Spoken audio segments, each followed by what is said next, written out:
very start of my academic journey, I questioned whether I truly belonged in the world of architecture.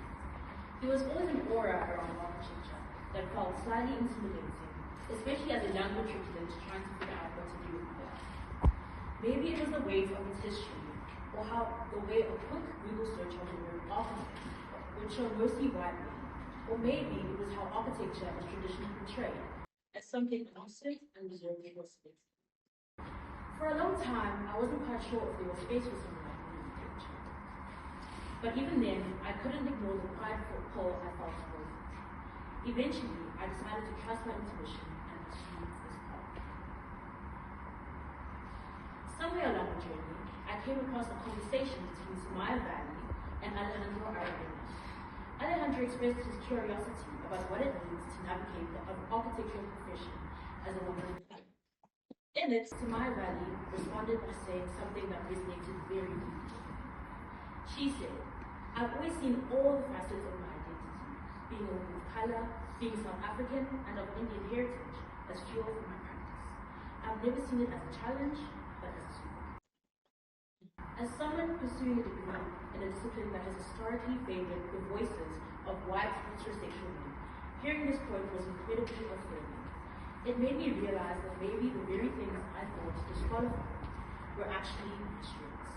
Traits like my seriousness, my intersectional identity, and my sensitivity. Things I'd often been told were too much could actually be very valuable. And throughout my academic journey, they were.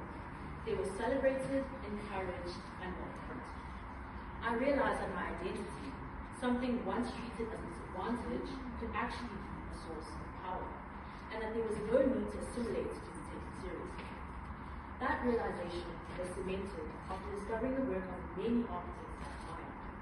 Architects whose unique perspectives shape their design thinking, address complex social issues, and contribute meaningfully to the architectural discourse. Although often challenging and emotionally taxing, my studies have been incredibly informative, especially over the past 2 years, where I've been introduced to new perspectives and encouraged to question prevailing architectural narratives.